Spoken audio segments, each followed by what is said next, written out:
Quel est le prix d'une nuit? Pour Lauren Carter, elle valait un demi-million de dollars, et la chance de sauver tout ce qu'elle aimait. Mais lorsqu'elle franchit le seuil de ce Penthouse de Manhattan et croisa le regard perçant de Simon Hale, un milliardaire déclaré stérile, quelque chose changea. Ce qui n'aurait dû être qu'un arrangement froid et sans espoir devint la nuit la plus intense de sa vie. Et ce à quoi aucun d'eux ne s'attendait, c'est que cette unique nuit puisse engendrer l'impossible. Si cette histoire vous a touché, abonnez-vous à la chaîne, laissez un j'aime et devenez membre pour accéder en avant-première aux prochaines histoires. Et si vous avez trouvé que cela valait vraiment la peine d'être écouté, cliquez aussi sur le bouton « Super Thanks ». Votre geste fait toute la différence et nous aide à continuer de vous apporter des histoires qui vous émeuvent. Lauren Carter n'avait jamais imaginé que sa vie se résumerait à quelques centimes sur un compte en banque et au son incessant des appels de recouvrement.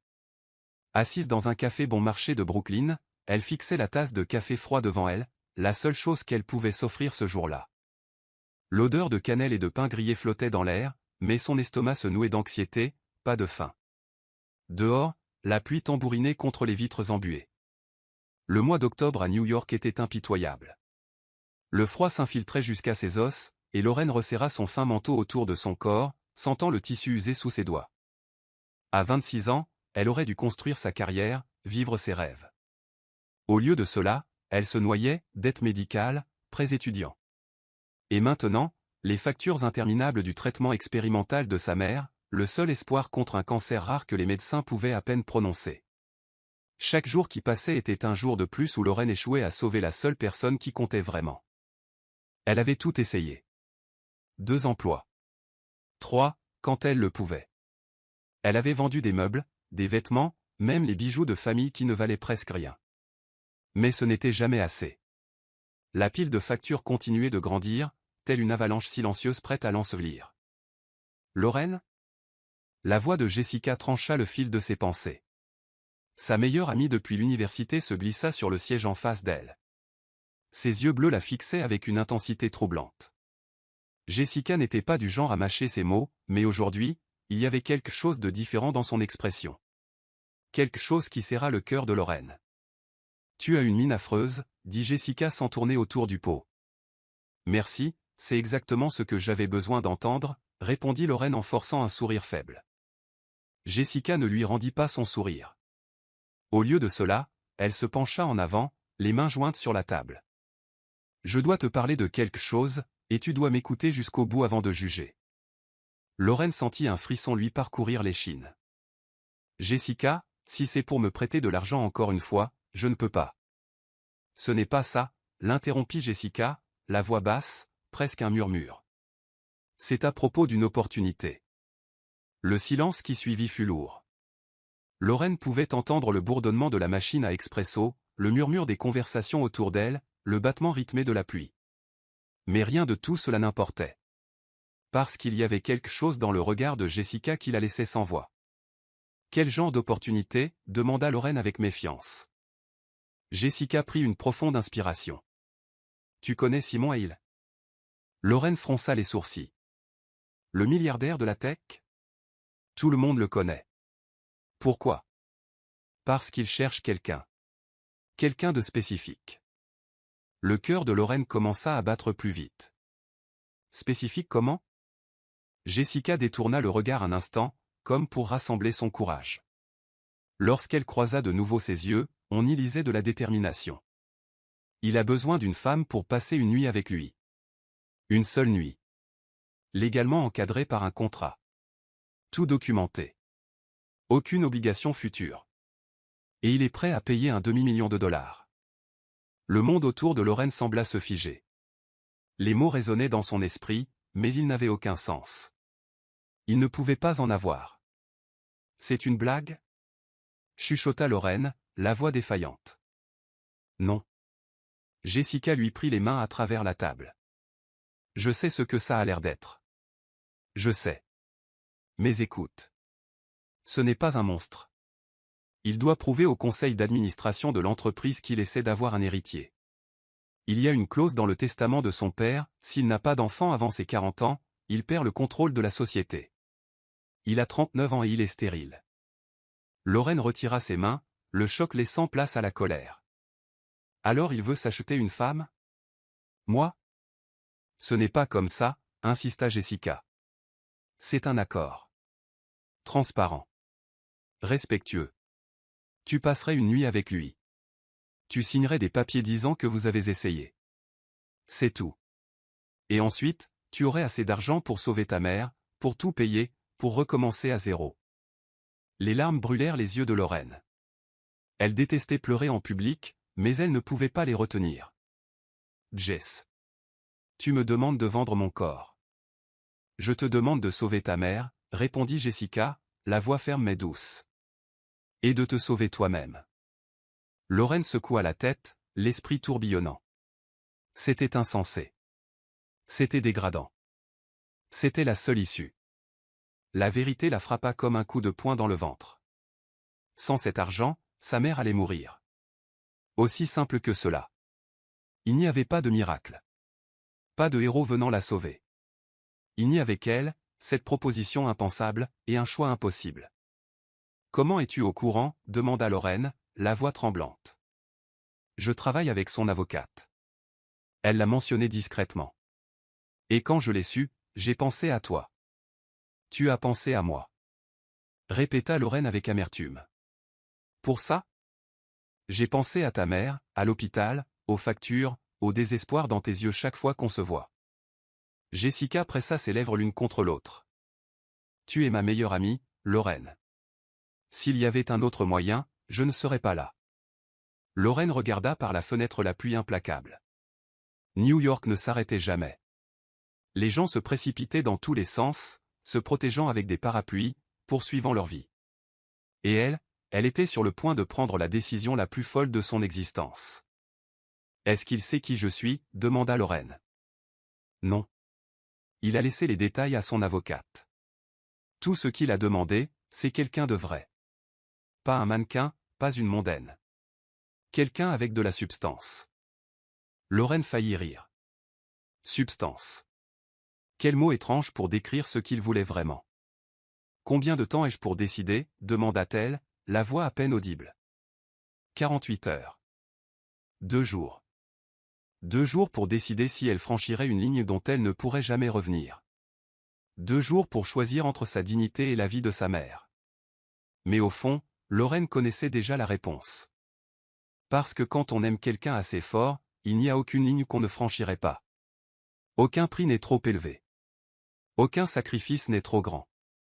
Si j'accepte, dit Lorraine lentement, comment ça marche? Jessica fit glisser une carte de visite sur la table. Un nom. Un numéro. Rien d'autre. Appelle ce numéro. Ils t'expliqueront tout. Les conditions, la sécurité, tes droits. Jessica marqua une pause. Et Lorraine. Il est peut-être beaucoup de choses, mais il n'est pas cruel. Ça, je peux te le garantir. Lorraine prit la carte, sentant le papier épais entre ses doigts. Si simple. Si petit. Et pourtant, elle pesait une tonne. Plus tard ce soir-là, seule dans son minuscule appartement, Lorraine fixait son téléphone. La carte reposait à côté, sous la faible lumière de la lampe. Elle entendait les voisins se disputer à travers les murs fins. Elle sentait l'odeur de nourriture chinoise venant du couloir. Et puis, elle pensa à sa mère. Le sourire faible à l'hôpital. Les mains tremblantes. Les yeux qui brillaient encore, même face à la mort. Lorraine composa le numéro. Quelqu'un répondit à la deuxième sonnerie. Allô? Je m'appelle Lorraine Carter, dit-elle, la voix stable malgré son cœur qui s'emballait. Et j'accepte. À l'autre bout de la ligne, il y eut une pause, puis une voix professionnelle, presque bienveillante. Merci d'avoir appelé, mademoiselle Carter. Nous allons nous occuper de tout. En raccrochant, Lorraine se demanda si elle venait de vendre son âme, ou si, peut-être, elle venait juste de la sauver. L'hôtel était l'un de ces endroits que Lorraine ne connaissait qu'à travers les films. Le genre d'établissement où chaque détail murmurait le luxe, du portier aux gants blancs au hall revêtu de marbre italien qui reflétait la lumière des lustres en cristal comme des étoiles captives. Ses talons modestes, comparés au décor, résonnaient contre le sol alors qu'elle traversait l'espace, sentant les regards discrets du personnel. Personne ne la jugeait, du moins pas ouvertement. Mais Lorraine sentait le poids de sa propre décision à chaque pas. L'avocate qu'il avait rencontrée 3 jours plus tôt avait été méticuleuse. Les contrats étaient signés. Les examens médicaux effectués. Tout était légal, tout était documenté, tout était stérile. Comme s'il négociait la vente d'une propriété, et non une nuit qui changerait sa vie à jamais. L'ascenseur privé s'éleva en silence. Lorraine regarda son reflet dans les portes miroitantes. Elle avait choisi une robe bleu marine simple que Jessica avait insisté pour lui prêter. Le tissu de soie épousait son corps avec élégance mais confort. Elle avait coiffé ses cheveux bruns en ondulations lâches, et un léger maquillage faisait ressortir ses yeux verts. Elle voulait être belle, mais pas désespérée, confiante, mais pas arrogante. Elle voulait ressembler à elle-même. L'ascenseur s'arrêta au 32e étage, le dernier. Les portes s'ouvrirent directement sur un penthouse à couper le souffle. Des baies vitrées du sol au plafond révélaient Manhattan illuminé comme un océan de lumière. La décoration était moderne, minimaliste. Des nuances de gris et de blanc, du bois sombre, des œuvres d'art qui coûtaient probablement plus que ce qu'elle gagnerait en une vie. Et au centre de cet univers de verre et d'acier, il se tenait là. Simon Hale. Lorraine le reconnut grâce aux photos des magazines d'affaires, mais rien ne l'avait préparé à sa présence physique. Grand, facilement 1,90 m, les épaules larges sous un costume gris anthracite parfaitement taillé. Ses cheveux foncés étaient légèrement ébouriffés, comme s'il y avait passé la main plusieurs fois, mais ce furent ses yeux qui la captivèrent. Gris comme un orage prêt à éclater, intense, perçant, et étonnamment nerveux. Il était nerveux. D'une certaine manière, cela la calma. Lorraine. Il prononça son nom comme s'il en testait la sonorité. Sa voix était grave, mais elle portait une douceur inattendue. Merci d'être venu. Elle fit quelques pas en avant, ses talons s'enfonçant légèrement dans le tapis perçant. Merci pour. Eh bien, pour l'invitation. Les mots semblèrent ridicules dès qu'ils franchirent ses lèvres, et elle sentit ses joues brûler. Un faible sourire effleura les lèvres de Simon. Ce doit être la conversation la plus étrange que j'ai jamais eue. Pour moi aussi, admit Lorraine. Pendant un instant, ils se contentèrent de se regarder. Le silence n'était pas inconfortable. Il était chargé. Comme la pause avant que la foudre ne frappe. Lorraine pouvait sentir son propre cœur battre contre ses côtes. Elle pouvait entendre sa respiration à lui, régulière mais légèrement accélérée. Du vin, demanda finalement Simon, brisant le charme. S'il vous plaît. Il se dirigea vers un bar intégré, et Lorraine en profita pour l'observer. La façon dont ses épaules bougeaient sous le costume, comment ses mains, grandes et assurées, manipulaient la bouteille et les verres avec une délicatesse inattendue. Lorsqu'il se retourna, lui offrant un verre de vin rouge, ses doigts effleurèrent les siens. Le courant électrique fut indéniable. Bordeaux, dit-il. 1982. J'espère que vous aimez. Lorraine prit une gorgée. La saveur était riche, complexe, avec des notes de cerise et quelque chose de terreux qu'elle ne parvenait pas à identifier. C'est délicieux. Bien. Il but une gorgée de son propre verre, ses yeux ne quittant jamais les siens. Lorraine, avant toute chose, je veux parler. Elle cligna des yeux, surprise. Parler? Oui. Il indiqua le canapé en cuir près des fenêtres. Je vous en prie. Ils s'assirent, laissant un espace respectueux entre eux, mais pas trop distant. La vue de Manhattan s'étendait devant eux. Une tapisserie de lumière scintillante, de vie vécue, d'histoire en train de s'écrire. J'imagine, commença Simon en faisant tourner le vin dans son verre, que vous devez avoir une impression précise de moi. Du genre d'homme qui ferait ça. Lorraine choisit ses mots avec soin.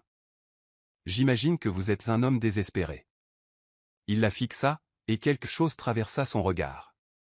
De la surprise, du respect. Perspicace.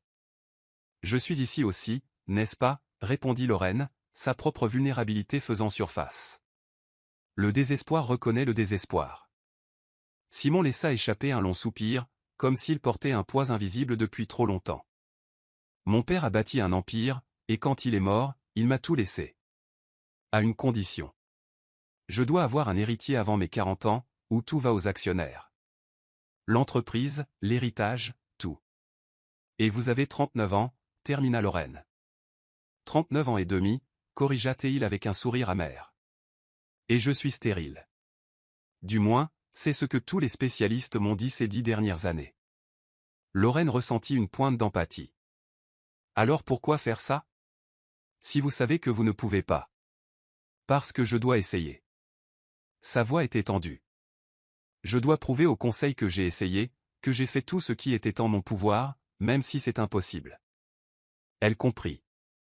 Ce n'était pas une question d'espoir. C'était une question de dignité, de pouvoir se regarder dans le miroir et savoir qu'il s'était battu jusqu'au bout. Et pourquoi moi? Demanda Lorraine. Parmi toutes les autres? Simon l'étudia longuement. Parce que quand j'ai lu votre dossier, oui, je l'ai lu, j'ai vu quelqu'un de vrai. Quelqu'un qui fait ça par amour, pas par avidité. Ma mère est mourante, termina Lorraine, la voix étranglée. Et cet argent est sa seule chance. Alors nous sommes pareils, dit doucement Simon. Deux naufragés s'accrochant à un morceau de bois au milieu de l'océan. Lorraine ne s'était pas attendue à cela. Elle ne s'était pas attendue à une connexion. Elle ne s'attendait pas à ce qu'il la voie comme une humaine. Pourquoi êtes-vous seul? Un homme comme vous pourrait avoir n'importe qui. Simon détourna le regard, fixant les lumières dehors. Parce que je n'ai jamais eu le temps d'être autre chose que quelqu'un qui réussit. J'ai bâti une entreprise, gagné des milliards, mais dans le processus, j'ai oublié de construire une vie. Il fit une pause. Et maintenant, je regarde autour de moi et je réalise que je suis entouré de tout. Et que je n'ai rien. La sincérité dans sa voix brisa quelque chose en Lorraine. Elle tendit la main, touchant légèrement son bras. Vous avez aujourd'hui.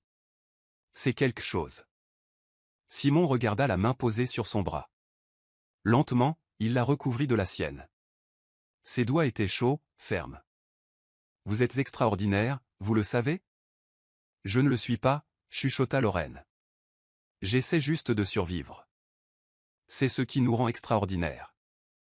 Il se tourna complètement vers elle. Le courage de continuer quand tout semble impossible. La distance entre eux rétrécit. Lorraine pouvait sentir la chaleur irradier de son corps. Elle pouvait voir les fines ridules autour de ses yeux, marque de nuit sans sommeil et de décisions impossibles. Elle pouvait sentir son parfum. Boisé, avec des notes d'épices et quelque chose de masculin qui faisait s'emballer son pouls. Lorraine, murmura-t-il, la voix rauque. Je ne veux pas que ce soit juste un contrat. Que voulez-vous que ce soit, demanda-t-elle, capable à peine de respirer. Quelque chose de vrai. Même si c'est seulement pour ce soir. Il leva la main, ses doigts effleurant sa joue avec une tendresse qui la prit au dépourvu. Son pouce traça le contour de sa lèvre inférieure, et Lorraine sentit un frisson parcourir toute sa colonne vertébrale. Je peux, demanda Simon, ses yeux cherchant la permission. Lorraine hocha simplement la tête, les mots coincés dans sa gorge. Le baiser vint lentement, les lèvres se rencontrant avec une douceur exploratoire, testant, découvrant. Le goût du vin se mêlait à quelque chose d'uniquement lui. Mais ce qui commença doucement s'intensifia rapidement. Les mains de Simon glissèrent vers sa taille, l'attirant plus près. Lorraine enroula ses bras autour de son cou, ses doigts se perdant dans ses cheveux. Quand ils se séparèrent enfin, tous deux étaient à bout de souffle. Waouh, chuchota Lorraine.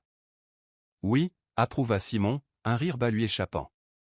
Définitivement waouh. Il se leva, lui tendant la main. Viens avec moi? Lorraine regarda la main tendue. C'était le moment. La ligne qui, une fois franchie, ne permettait aucun retour. Mais quand elle regarda dans les yeux de Simon, elle ne vit pas un étranger. Elle vit un homme aussi perdu qu'elle, aussi effrayé. Aussi plein d'espoir. Elle plaça sa main dans la sienne. Oui. Tandis qu'il la guidait vers la chambre, Lorraine réalisa que quelque chose avait changé. Ce qui aurait dû être froid et calculé devenait chaleureux et réel. Et cela l'effrayait plus que toute autre chose. Parce que cette nuit ne serait pas seulement une question d'argent ou de contrat, ce serait deux cœurs solitaires trouvant du réconfort dans l'obscurité, même si cela finissait à l'aube. La brise entrant par la fenêtre entr'ouverte portait l'air froid de la nuit new-yorkaise et l'odeur lointaine de la pluie. L'éclairage était faible, venant seulement de lampes stratégiquement placées qui projetaient des ombres douces sur les murs ivoires. Le lit king size, couvert de draps qui coûtait probablement plus que le loyer mensuel de Lorraine, semblait à la fois invitant et intimidant. Simon ferma la porte derrière eux, et le bruit du loquet résonna comme un soupir final du monde extérieur. Maintenant, c'était juste eux deux. Pas de contrat, pas d'avocat, pas le poids écrasant des circonstances qui les avaient amenés ici. Juste Simon et Lorraine. Il se tourna vers elle, et Lorraine vit quelque chose dans ses yeux qu'elle n'avait pas remarqué avant. Une vulnérabilité pure. Cet homme, qui commandait des conseils d'administration et déplaçait des milliards d'une signature, se tenait devant elle comme un adolescent nerveux lors de son premier rendez-vous. « Tu trembles » observa-t-il en faisant un pas vers elle. Lorraine regarda ses propres mains. Il avait raison. « Je suis nerveuse » admit-elle. « Moi aussi. » L'aveu la surprit. « Toi ?» Simon sourit, et c'était le premier sourire authentique qu'elle voyait de lui. Il transforma son visage, adoucit les lignes dures, révéla l'homme derrière le masque du PDG. « Tu crois que je fais ça souvent ? Je ne sais pas. Est-ce le cas ? Jamais. » Il était plus proche maintenant, si proche que Lorraine pouvait sentir la chaleur de son corps. « Ce soir, toi, tout ça. C'est unique. » Ses mains trouvèrent sa taille de nouveau, mais cette fois le contact fut plus lent, plus délibéré. Ses pouces tracèrent de petits cercles sur le tissu de sa robe, envoyant des vagues de chaleur à travers sa peau. Lorraine se pencha vers lui, ses propres mains remontant sur son torse ferme, sentant les muscles tendus sous la chemise en lin. Simon, chuchota-t-elle, ne sachant pas vraiment ce qu'elle voulait dire. « Je sais » répondit-il, comme s'il comprenait parfaitement. Le second baiser fut différent du premier. Si le baiser dans le salon avait été exploratoire, celui-ci était une déclaration. La faim et la tendresse s'entremêlaient d'une manière impossible. Les lèvres de Simon bougeaient contre les siennes avec une urgence contenue, comme s'il essayait de mémoriser chaque sensation, chaque goût, chaque soupir. Ses mains remontèrent le long de son dos, trouvant la fermeture éclair de sa robe. Il s'arrêta, ses doigts planant sur le métal.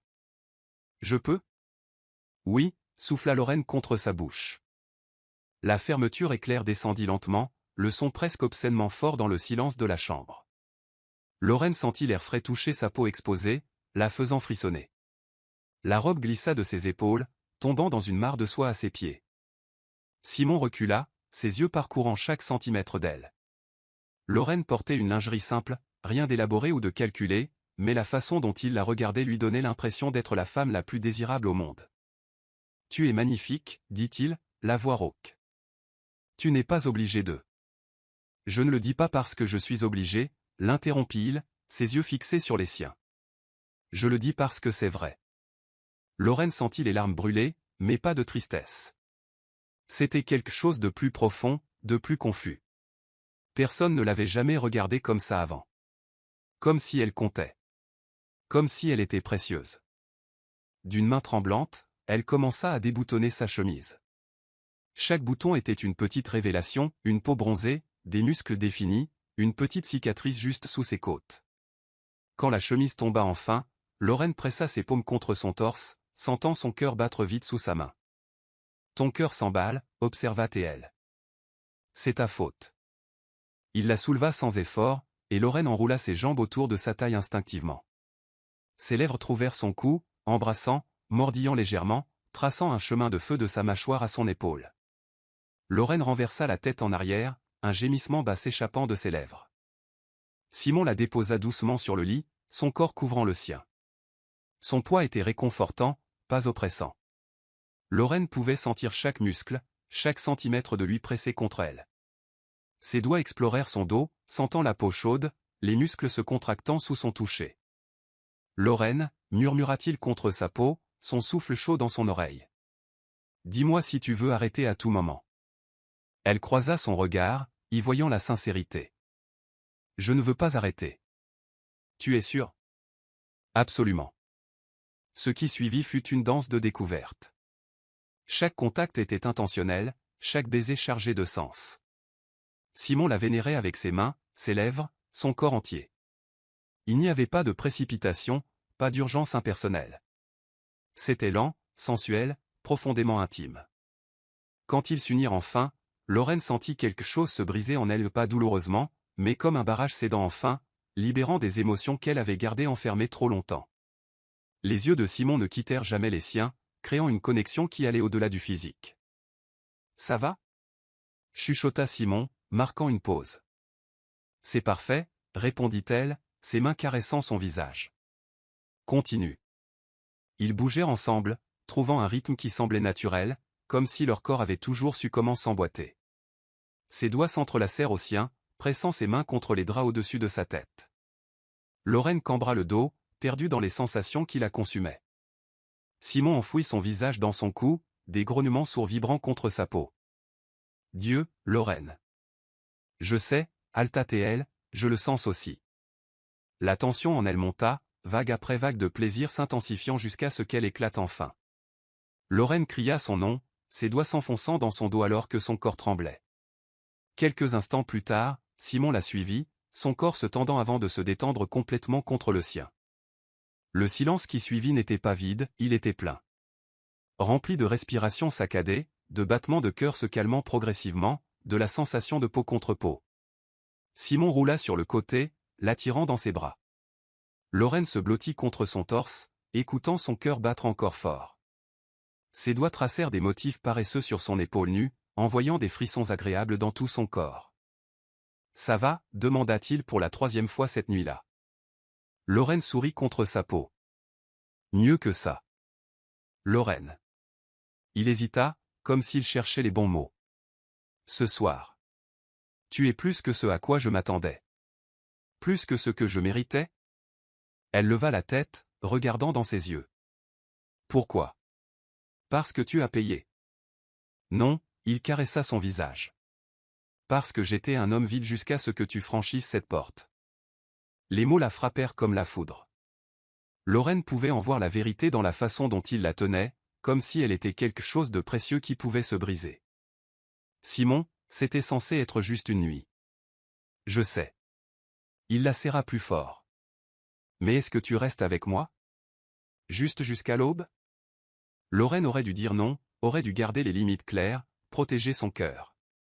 Mais alors qu'elle gisait là dans ses bras, se sentant plus en sécurité et plus désirée qu'elle ne l'avait jamais été de sa vie, d'autres mots sortirent. Oui. Je reste. Il l'embrassa alors, longuement et profondément, comme pour sceller une promesse silencieuse. Ils firent l'amour 2 autres fois durant la nuit, une fois sous la douche, où l'eau chaude cascadait sur leurs corps entrelacés, et une fois au petit matin, quand tous deux se réveillèrent en se cherchant dans l'obscurité. Chaque fois fut différente, chaque fois fut intense, chaque fois approfondit la connexion entre eux. Quand ils s'endormirent enfin, enlacés alors que la ville commençait à s'éveiller dehors, Lorraine réalisa quelque chose de terrifiant. Ce n'était plus seulement une transaction. Elle avait commencé à ressentir quelque chose de vrai, et cela changeait absolument tout. La lumière du soleil envahit la chambre à travers les rideaux translucides, peignant tout dans des tons dorés et ambrés. Lorraine se réveilla lentement, ses sens revenant un par un. D'abord, la douceur des draps en coton égyptien contre sa peau nue. Ensuite, l'odeur persistante de l'eau de colonne masculine de Simon mêlée à la sienne. Enfin, la conscience qu'elle était seule dans l'immense lit. Elle ouvrit les yeux, clignant contre la luminosité.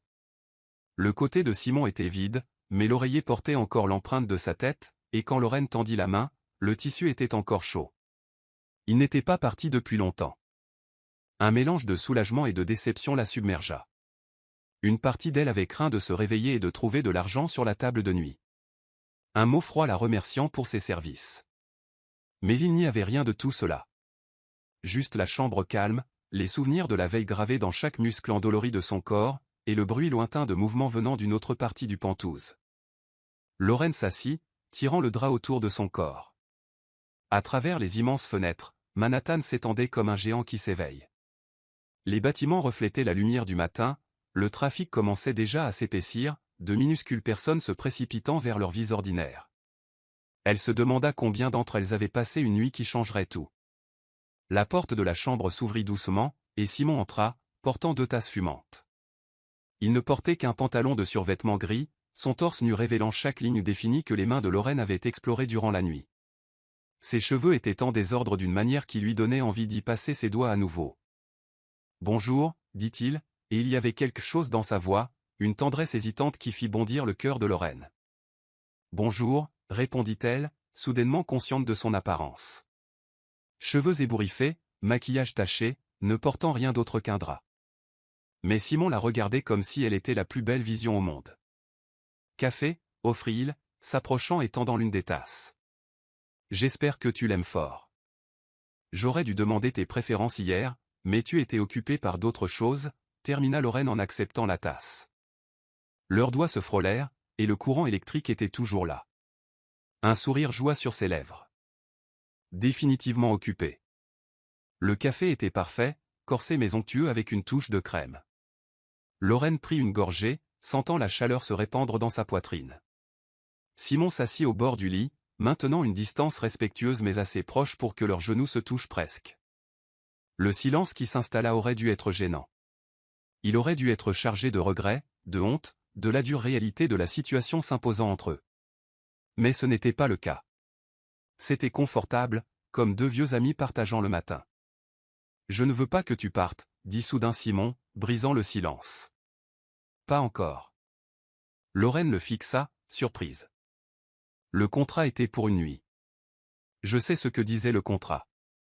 Il passa sa main dans ses cheveux, un geste nerveux qui l'humanisait complètement.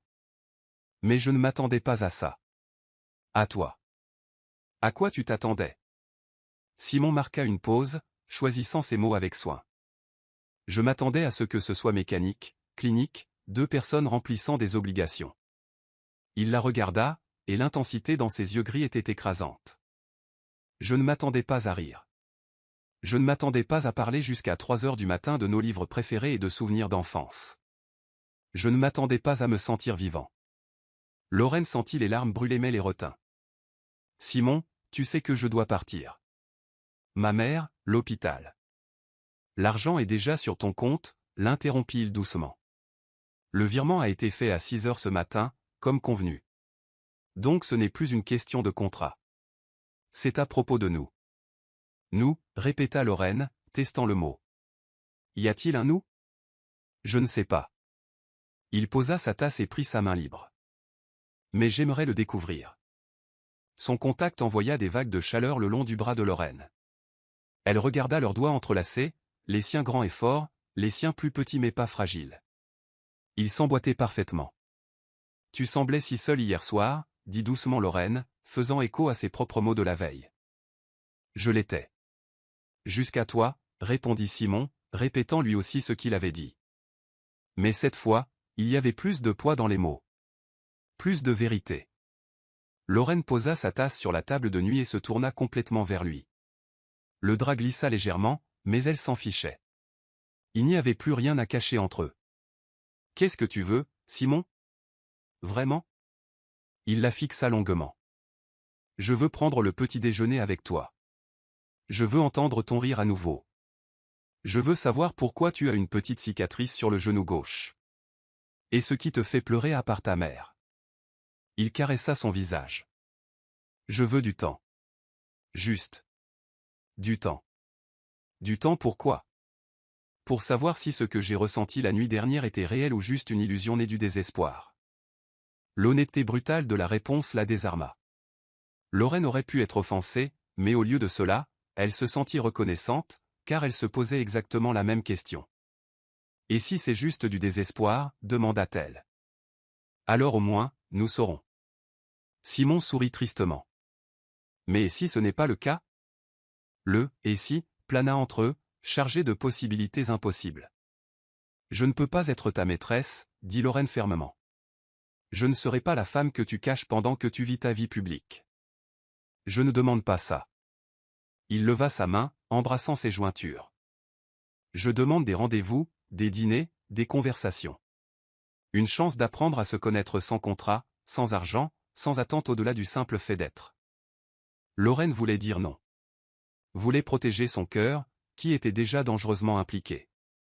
Mais quand elle regarda Simon, vraiment regardée, elle vit la même peur reflétée. Il était aussi effrayé qu'elle. Aussi vulnérable. « Juste des rendez-vous » dit-elle lentement. « Juste des rendez-vous » confirma-t-il. « Pas d'obligation. Pas d'obligation. Et si ça ne marche pas, alors nous nous dirons au revoir comme des adultes, termina Simon. Pas de drame, pas de rancune. Ils savaient tous les deux que c'était un mensonge. Il y avait déjà une blessure potentielle écrite dans chaque regard, chaque contact. Mais parfois, de doux mensonges sont nécessaires pour trouver du courage. D'accord, dit finalement Lorraine. Voyons où cela nous mène. Le sourire qui illumina le visage de Simon fut comme un lever de soleil. Il l'attira dans une étreinte et Lorraine laissa le drap tomber complètement, pressant son corps nu contre le sien. Ce n'était pas sexuel cette fois. C'était de l'intimité pure. Deux âmes solitaires s'accrochant l'une à l'autre. « Merci », chuchota Théil dans ses cheveux. « Pourquoi ?»« Pour avoir donné une chance à un milliardaire solitaire et brisé. » Lorraine recula, fronçant les sourcils. « Tu n'es pas brisé. »« Financièrement, non. » Simon toucha son propre torse, sur son cœur. « Mais ici. J'étais en ruine depuis des années. Jusqu'à hier soir. » Les larmes que Lorraine retenait finirent par tomber. Simon les essuya avec ses pouces, embrassant chacune d'elles. Et, pas de larmes. Nous n'avons pas encore fini notre café. Elle rit à travers ses larmes. Tu es impossible. Et tu es extraordinaire. Il la tira sur ses pieds. Maintenant viens. Je vais faire des pancakes. Tu cuisines? Terriblement mal. Mais j'ai un chef personnel en numérotation rapide. Lorraine rit. Un vrai rire joyeux. Et elle laissa Simon la guider vers la douche. Tandis que l'eau chaude cascadait sur eux, lavant les marques physiques de la nuit mais pas les émotionnelles, ils parlèrent de tout et de rien. De films préférés et des pires expériences professionnelles. De rêves abandonnés et d'espoirs secrets. Et quand ils sortirent enfin, vêtus de vêtements empruntés et Lorraine nageant dans l'une des chemises de Simon qui sentait exactement comme lui et s'assirent pour un petit déjeuner qui avait effectivement été préparé par un chef apparu discrètement, Lorraine réalisa quelque chose. Pour la première fois depuis des années, elle ne pensait pas aux factures, ni aux dettes, ni à la maladie. Elle était juste présente. Et elle pourrait s'habituer à ça. Elle pourrait s'habituer à lui. Et quand tout s'effondrerait inévitablement, la chute serait dévastatrice. Mais alors que Simon riait à une blague qu'elle avait faite, ses yeux sincèrement heureux et brillants, Lorraine décida que peut-être, juste peut-être, certaines chutes en valaient la peine. Même quand on savait que le sol attendait. 3 semaines passèrent comme un flou de couleurs vibrantes dans une vie qui n'avait été peinte qu'en nuances de gris. Lorraine avait utilisé l'argent exactement comme promis, remboursé les dettes médicales, assuré que sa mère reçoive le traitement expérimental, payé les factures en retard qui l'empêchaient de dormir. Pour la première fois depuis des années, elle pouvait respirer sans sentir le poids écrasant de la ruine financière pressée sur sa poitrine. Mais ce n'était pas le soulagement financier qui occupait ses pensées durant la journée, ou qui la gardait éveillée la nuit. C'était Simon. Il ne s'était pas vu depuis ce matin-là dans le Penthouse. Lorraine était retournée à sa réalité, le minuscule appartement de Brooklyn, son travail d'assistante éditoriale dans une petite maison d'édition, les visites quotidiennes à l'hôpital. Tout était revenu à la normale. Sauf que rien ne semblait plus normal, car maintenant elle savait ce que c'était d'être vue, d'être désirée, de compter pour quelqu'un d'autre que sa mère. Son téléphone avait sonné le lendemain. Un numéro inconnu qu'elle avait failli ignorer, mais quelque chose l'avait poussée à répondre. « Lorraine ?» La voix de Simon avait traversé la ligne comme un contact électrique. « J'espère que ça ne te dérange pas que j'ai eu ton numéro. Je voulais juste savoir comment tu vas. » Ils avaient parlé pendant 2 heures, de rien de spécifique et de tout ce qui était important. En raccrochant, Lorraine réalisa qu'elle souriait, vraiment souriait, pour la première fois depuis longtemps. Les appels devinrent quotidiens. Parfois bref quand il était entre 2 réunions, parfois long quand la nuit tombait et qu'ils trouvaient tous deux des excuses pour ne pas raccrocher. Ils échangeaient des messages, des photos de café préférés, des blagues privées qui se développaient naturellement. Parfois Justin, je pense à toi, qui faisait s'emballer le cœur de Lorraine. Mais ils ne se voyaient pas, comme si tous deux savaient que se rencontrer à nouveau serait franchir une autre ligne invisible. Jusqu'à ce vendredi soir. Lorraine sortait du métro quand son téléphone vibra. Ce n'était pas un SMS. C'était une adresse, suivie de « Peux-tu venir ? S'il te plaît. » Ce n'est pas ce que tu penses, je promets. Elle aurait dû ignorer. Elle aurait dû rentrer chez elle, prendre une douche et continuer à maintenir la distance de sécurité qu'ils avaient tacitement établie. Mais ses mains appelaient déjà un Uber avant que son esprit rationnel ne puisse protester. L'adresse la mena à un petit restaurant italien dans le West Village. Ce n'était pas ostentatoire. En fait, c'était presque caché, le genre d'endroit devant lequel on passe sans le remarquer à moins de savoir qu'il faut le chercher. Des lumières douces brillaient à travers des fenêtres aux rideaux de dentelle, et l'arôme d'ail et de basilic flottait dans la rue. Simon attendait dehors, les mains dans les poches d'un manteau en laine noire, semblant simultanément confiant et nerveux. Quand il la vit, son visage entier s'illumina. « Tu es venu, dit-il, comme s'il n'avait pas été sûr qu'elle viendrait. »« Tu as demandé, » répondit Lorraine simplement. Il y avait tant de non-dits dans ces quelques mots. Il fit un pas vers elle, et pendant un instant, Lorraine crut qu'il l'embrasserait là, sur le trottoir. Mais il prit juste sa main, entrelaçant leurs doigts.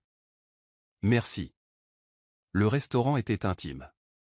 Peut-être 10 tables, toutes séparées par des paravents en bois qui créaient de petits recoins privés.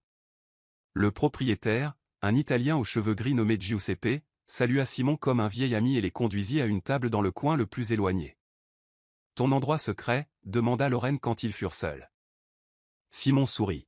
« Je viens ici quand j'ai besoin d'échapper au fait d'être. Moi. Giuseppe me traite comme n'importe quel autre client. Pas de courbettes, pas de photos, pas de questions.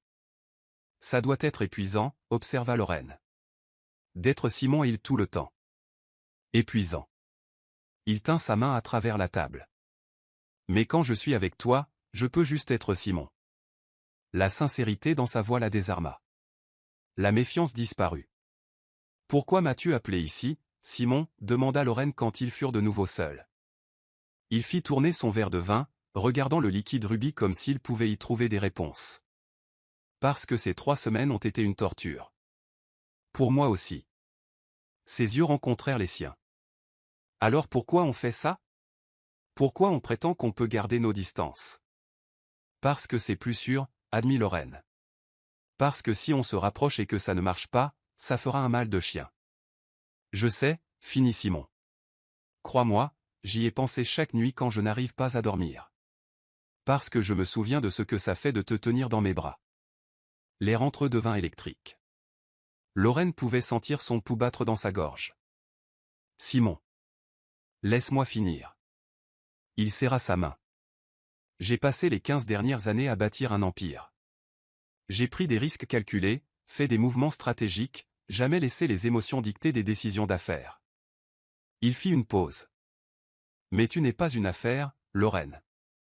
Et ce que je ressens pour toi n'est pas calculé du tout. Qu'est-ce que tu ressens? Chuchota Lorraine. De la terreur, admit-il avec un rire sans humour. Une panique absolue. Parce que pour la première fois de ma vie, je n'ai pas le contrôle. Je ne peux pas acheter ça. Je ne peux pas le négocier. Je ne peux pas faire une présentation PowerPoint expliquant pourquoi ça a du sens. Alors qu'est-ce que tu peux faire? Simon se pencha en avant, ses yeux fixés sur elle avec une intensité qui lui fit oublier de respirer. Je peux être honnête. Je peux te dire que je me réveille en pensant à toi, que pendant des réunions importantes mon esprit s'égare vers le son de ton rire, que j'ai lu chaque article que tu as édité en ligne juste pour sentir une connexion avec ton travail. Il fit une pause. Et je peux te demander quelque chose d'impossible. Quoi? Je veux passer plus de temps avec toi. Vraiment. Pas juste des appels et des messages. Je veux des dîners comme celui-ci. Je veux te montrer mes endroits préférés. Je veux rencontrer ta mère quand elle sera prête. Je veux faire partie de ta vie, Lorraine, de la façon dont tu fais déjà partie de la mienne. Lorraine sentit les larmes piquer ses yeux. Tu sais que c'est fou, n'est-ce pas? On se connaît depuis moins d'1 mois. Et les circonstances étaient non conventionnelles, approuva Simon. Mais elles nous ont amenés ici. Et je ne peux regretter rien de ce qui m'a mené à toi. Et si ça ne marche pas? Questionna Lorraine, la voix tremblante. Et si on découvre qu'on était juste 2 naufragés s'accrochant l'un à l'autre dans la tempête? Alors au moins, on aura essayé. Il caressa son visage. Mais Lorraine. Je dois te dire quelque chose, et ça pourrait tout changer. Le cœur de Lorraine sombra. C'était là. La révélation qui détruirait ce moment fragile. Quoi? Simon prit une profonde inspiration. J'ai fait faire d'autres tests. Différents médecins, des examens plus approfondis. Et je ne suis pas complètement stérile. Lorraine le fixa, digérant les mots. Quoi? Les chances sont toujours incroyablement faibles, peut-être 1 ou 2%, mais ce n'est pas 0. Il tenait ses 2 mains maintenant. Et si cette nuit-là? Si quelque chose s'est passé. J'avais besoin que tu saches. J'avais besoin d'être honnête. Tu penses que je pourrais être enceinte? Chuchota Lorraine, la tête qui tournait. Je ne sais pas. Les chances sont minuscules, mais possibles. Il semblait désespéré de lui faire comprendre. Et si tu le es, ce n'est pas juste à propos de l'héritier ou du testament de mon père. C'est à propos de toi et moi, et... Simon, respire, l'interrompit Lorraine. Son esprit s'emballait. Ils avaient utilisé une protection, mais rien n'était sûr à 100%. Et elle n'avait pas beaucoup pensé à son cycle ces dernières semaines, avec tout ce qui se passait. « Tu es en colère ?» demanda-t-il. Non. Elle réalisa que c'était vrai. Je digère l'information. Lorraine, même si tu n'es pas enceinte et tu ne le es probablement pas, je veux quand même ça. Je te veux toi. Pas par obligation, ni contrat, ni pour des héritiers. Juste parce que l'idée de ne pas t'avoir dans ma vie est insupportable. Le serveur apparut avec des assiettes de pâtes artisanales qui sentaient divinement bon, mais Lorraine remarqua à peine. Tout ce qu'elle pouvait voir, c'était Simon, vulnérable et plein d'espoir devant elle. J'ai peur, finit-elle par admettre. Moi aussi. Mais je veux essayer. Le sourire qui illumina le visage de Simon fut comme le soleil perçant à travers des nuages d'orage. Il se leva, contourna la table et la tira dans un baiser qui fit disparaître le restaurant entier. Quand ils se séparèrent, tous deux souriaient. Alors faisons ça bien, dit Simon en retournant à sa place mais en gardant sa main. De vrais rendez-vous, rencontrer les familles, construire quelque chose d'authentique. Pas de contrat, ajouta Lorraine. Pas de contrat, approuva Théil. Juste nous deux, découvrant ce que ça peut être. Ils mangèrent, parlèrent, rirent. Giuseppe apparut avec un dessert qu'il n'avait pas commandé, un tiramisu qui fondait dans la bouche, et fit un clin d'œil complice à Simon. Quand ils sortirent enfin, la nuit était froide et claire. Les étoiles, rarement visibles dans la pollution lumineuse de la ville, scintillaient timidement au-dessus d'eux. Simon passa son bras autour des épaules de Lorraine, et elle s'appuya contre lui alors qu'ils marchaient sans but à travers les rues du West Village. « Où allons-nous » demanda-t-elle. « Je ne sais pas » admit Simon. « Mais j'aime ça. » Lorraine sourit. « Moi aussi. » Parce que pour la première fois, il ne suivait pas de contrat, ni d'attente, ni de peur. Il vivait, tout simplement. Et peut-être. Juste peut-être. C'était exactement là où il devait être. 2 mois passèrent comme un rêve dont Lorraine craignait de se réveiller. Les rendez-vous devinrent une habitude. Des dîners discrets dans des restaurants intimes, des promenades à Central Park où personne ne reconnaissait Simon sous sa casquette de baseball et ses lunettes de soleil, des soirées à regarder de vieux films dans son pantouse tandis que la ville brillait au dehors comme un océan d'étoiles. Il parlait de tout. Simon révéla les cicatrices invisibles d'une enfance solitaire, élevée par des nounous pendant que son père bâtissait un empire. Lorraine partagea ses souvenirs d'une mère célibataire cumulant 3 emplois pour lui offrir des livres et des cours de danse. Ils riaient, débattaient de politique et d'art, et construisirent lentement, soigneusement, quelque chose qu'aucun contrat ne pouvait définir. Et ils firent l'amour. Pas avec l'urgence désespérée de cette première nuit, mais avec une intimité grandissante qui, étrangement, était encore plus intense. Chaque caresse était familière, et pourtant bouleversante.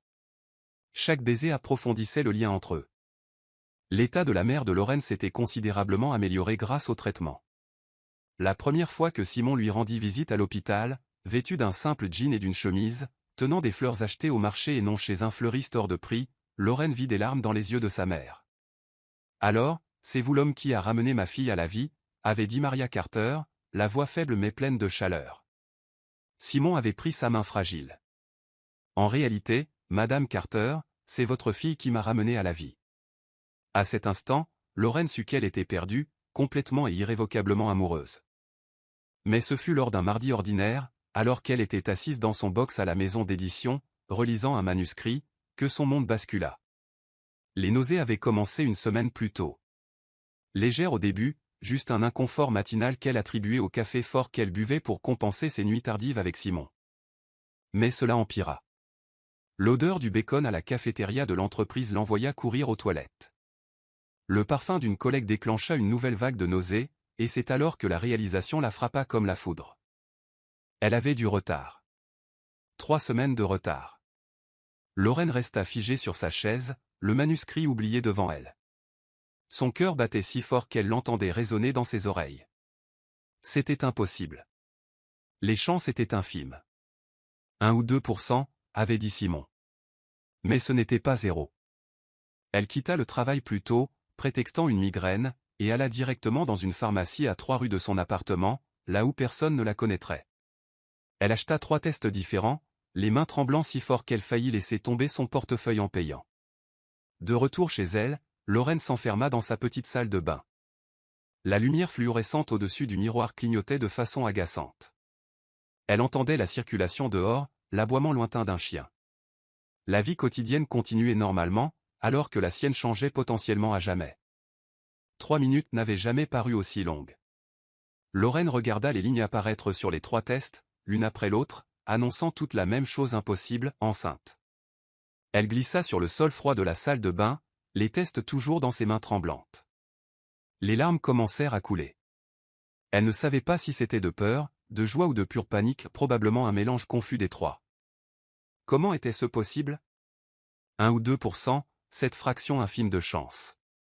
Et pourtant, un bébé. Le bébé de Simon. En elle. Grandissant en ce moment même. Son téléphone sonna, la faisant sursauter.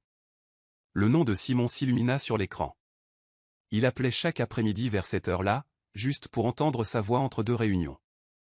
Les doigts tremblants, elle décrocha. « Et, ma belle ?» Sa voix résonna chaleureusement à travers la ligne.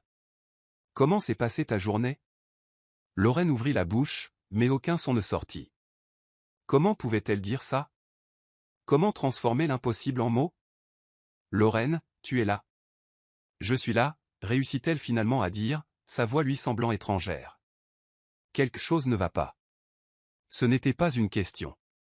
Simon la connaissait déjà assez bien pour lire ses changements de ton. Qu'est-ce qui s'est passé? C'est ta mère? Non, maman va bien. Lorraine prit une profonde inspiration tremblante. Simon, j'ai besoin de te voir. Je pars maintenant. Tu es où? À la maison. Je suis là dans 20 minutes. Il raccrocha avant qu'elle ne puisse protester. Lorraine se traîna hors du sol de la salle de bain, se lava le visage et tenta d'organiser ses pensées qui bourdonnaient comme des abeilles en colère dans sa tête.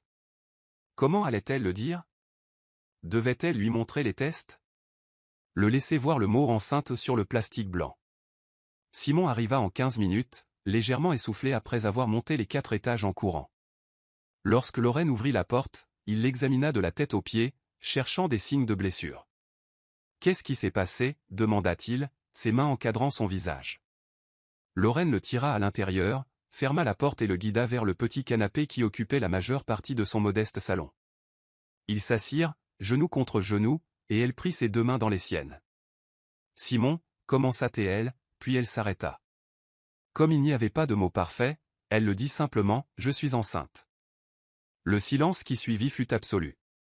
Simon la fixait, ses yeux gris scrutant son visage comme s'il cherchait des signes qu'il avait mal entendus. « Quoi ?» chuchota-t-il finalement. « Je suis enceinte », répéta Lorraine, les larmes commençant à couler à nouveau. « J'ai fait 3 tests, tous positifs. Mais ça ne peut pas. » Il se leva brusquement, passant ses mains dans ses cheveux. « Je suis stérile. Les médecins ont dit. Ils ont dit qu'il y avait une chance infime. 1 ou 2%, tu m'as dit, lui rappela doucement Lorraine. Simon pivota pour lui faire face, et Lorraine vit une tempête d'émotions traverser son visage, choc, incrédulité, espoir prudent, et quelque chose qui ressemblait dangereusement à de la joie. Tu es sûr? 3 tests, répéta-t-elle. On doit faire une prise de sang. Je dois voir un médecin. Je dois. Il s'arrêta, réalisant qu'il avait l'air de douter d'elle. Pardon. Je ne te remets pas en question. C'est juste que... C'est impossible. Apparemment non, dit Lorraine avec un rire tremblant. Simon retourna vers le canapé, s'agenouillant devant elle. Ses mains trouvèrent son ventre, encore complètement plat, mais gardant un secret qui allait tout changer. Il y a un bébé là-dedans, chuchota-t-il, stupéfait. Apparemment. Notre bébé. Oui. Il leva les yeux, et Lorraine vit des larmes briller dans son regard. Lorraine, je sais. Sa voix se brisa. Effrayant? Suggéra-t-elle. Miraculeux, corrigea-t-il. Puis il la tira dans ses bras, la serrant si fort qu'elle pouvait à peine respirer. Mon Dieu, Lorraine. Un bébé. Un vrai miracle. Elle s'autorisa à fondre contre lui, sentant la solidité de son corps, l'odeur familière de son eau de Cologne mêlée à quelque chose d'unique qui n'appartenait qu'à lui. Tu n'es pas en colère? Simon se recula, tenant son visage entre ses mains. Pourquoi diable serais-je en colère? Parce que ça complique tout. Parce qu'on n'avait pas prévu ça. Parce que... Il la fit taire d'un baiser. Profond, intense, plein d'émotions que les mots ne pouvaient exprimer. Quand ils se séparèrent, tous deux pleuraient. Lorraine Carter, dit-il, la voix rauque d'émotion. Passer une nuit avec toi a été la meilleure décision de ma vie. Et maintenant tu me dis que de cette nuit, contre toute attente, contre toute logique médicale, une vie a été créée? Il sourit à travers ses larmes. Comment pourrais-je être en colère contre un miracle? Et le testament de ton père? Le conseil d'administration? Tout ça? Je m'en fiche, l'interrompit Simon. Pas de ça. Si perdre l'entreprise signifie t'avoir toi et ce bébé, alors qu'il en soit ainsi. Tu ne peux pas être sérieux. Je suis absolument sérieux. Il lui prit les mains. Lorraine, ces dernières semaines avec toi m'ont montré quelque chose que j'ai passé 39 ans à ignorer. L'argent, le pouvoir, les affaires, le succès. Rien de tout cela ne compte si l'on est seul. Rien de tout cela ne comble le vide. Il posa à nouveau sa main sur son ventre. Mais ça? Toi? Une famille? C'est ce que je veux vraiment. Lorraine sanglota, toute la tension des dernières heures se relâchant enfin. Simon la tira sur le canapé, la berçant pendant qu'elle pleurait contre sa poitrine. Il murmura des mots de réconfort, embrassa le sommet de sa tête et fut simplement présent. Nous ferons les tests nécessaires, dit-il quand elle fut enfin calmée. Mais Lorraine, peu importe ce que dise le conseil, les avocats ou qui que ce soit d'autre, toi et ce bébé êtes ma priorité maintenant. J'ai si peur, admit-elle. Moi aussi, sourit-il. Mais on est ensemble là-dedans, d'accord? Ensemble, accepta-t-elle. Cette nuit-là, allongé sur le petit canapé de Lorraine car aucun des deux ne voulait bouger, Simon garda la main sur son ventre, s'émerveillant de l'impossible. Il embrassa sa tempe. Tant qu'il a tes yeux. Lorraine sourit dans l'obscurité. Et ton entêtement. Que Dieu nous vienne en aide. Ils rirent, un son léger et plein d'espoir. Et pour la première fois depuis qu'elle avait vu ces deux lignes, Lorraine sentit que peut-être, juste peut-être, tout irait bien. Parce que les miracles n'arrivent pas seuls. Ils surviennent lorsque deux personnes impossibles se trouvent au bon moment et créent quelque chose d'impossible. Ensemble. Le bureau du docteur Richard Chen n'avait rien d'intimidant, des murs au ton beige doux, des peintures de paysages tranquilles, une petite fontaine bouillonnant doucement dans un coin. Mais Lorraine avait l'impression d'être sur le point d'affronter un tribunal, et non un obstétricien renommé que Simon avait présenté comme le meilleur de Manhattan. Simon lui tenait la main si fort que ses doigts s'engourdissaient, mais elle ne s'en plaignit pas. Il était aussi nerveux qu'elle, peut-être plus. Mademoiselle Carter, Monsieur Hale. Le docteur Chen entra, la voix calme et professionnelle. C'était un homme d'âge moyen, aux cheveux gris impeccablement peignés et aux lunettes à monture dorée. Je crois comprendre que nous avons une situation unique ici. On peut dire ça, murmura Simon.